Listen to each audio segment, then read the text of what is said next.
নমস্কার। প্রথমেই আপনজন ক্লাবের পক্ষ থেকে আপনাদের নিউজ চ্যানেলকে জানাই শারদীয়ার অগ্রিম শুভেচ্ছা, ভালোবাসা এবং তৎসঙ্গে আপনজন ক্লাবের পক্ষ থেকে গোটা ত্রিপুরা রাজ্যের মানুষকে জানাই শারদীয়ার অগ্রিম শুভেচ্ছা। আমাদের আপনজন ক্লাব এইবারের পুজো ৬২তম বৎসরে পদার্পণ করেছে সকলের আশীর্বাদ নিয়ে, ধর্মনগরবাসীর আশীর্বাদ নিয়ে। আমরা এবারের যে থিম, এটা মূলত প্রজ্ঞালোকে নৈশরাজ আমাদের থিম।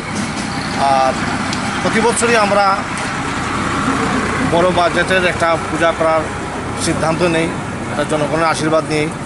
এবছর আমরা পুজোর বাজেট ২১ লাখ টাকা নিয়েছি।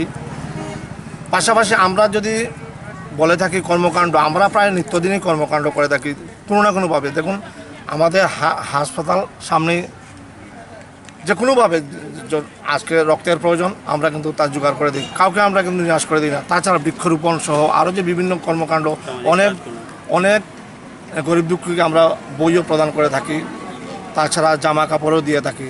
তাছাড়া পূজা উপলক্ষে আমরা কিন্তু অনেক কাজ হাতে নিই, যেমন দরিদ্র নারায়ণ সেবা দেই, এরপর অনেক গরিব দুঃখীকে আমরা কাপড় দেই। সপ্তমী অষ্টমী নবমী আমরা প্রত্যেকে এই এলাকাবাসীকে আমরা মহাপ্রসাদের ব্যবস্থা করে থাকি। কবে নাগাদ উদ্বোধন হবে আপনাদের পুজো? আমাদের এমনিতে পঞ্চমী দিন উদ্বোধন হওয়ার সিদ্ধান্ত নেওয়া হয়েছে। এখন প্রাকৃতিক দুর্যোগের উপর নির্ভর করছে। যারা নির্মাণ করছেন প্যান্ডেল, তারা কোথাকার? তারা অ্যাকচুয়ালি নবদ্বীপে। কবে থেকে শুরু হয়েছে আপনাদের প্যান্ডেলের কাজ? আমাদের প্রায় মাসখানেক, দেড় মাস হয়ে যাবে। কত ফুট উঁচু রয়েছে প্যান্ডেল? ৪২ ফুট। দর্শনার্থী কেমন টানতে পারবেন? দর্শনার্থী আমাদের সব ধর্মনগরবাসী একটা উৎসাহ নিয়ে বসে থাকে যে আমাদের আপনজন ক্লাব কী করেছে। হ্যাঁ, আর এবার শুনেছি অনেক দূর দূরান্ত থেকে দর্শনার্থী আসবে, এটা আমাদের আশা।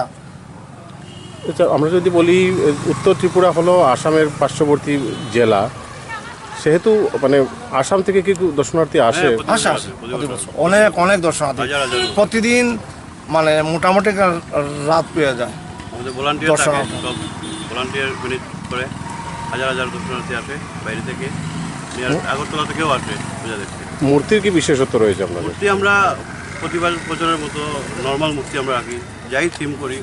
আমরা আমাদের মার মূর্তি এটা আমরা নর্মালি রাখি, যেটার মধ্যে আমরা পুজো করি সেই মূর্তি আমরা বসাই প্যান্ডেলে।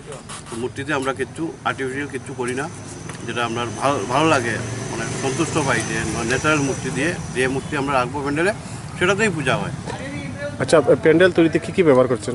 আমাদের সব আছে, সব বাঁশের আছে, ইকোফ্রেন্ডলি, টোটাল ইকোফ্রেন্ডলি, পরিবেশ বান্ধব। হ্যাঁ, পরিবেশ বান্ধব, থার্মোকল কিচ্ছু পাবেন না আপনি, সব ইকোফ্রেন্ডলি।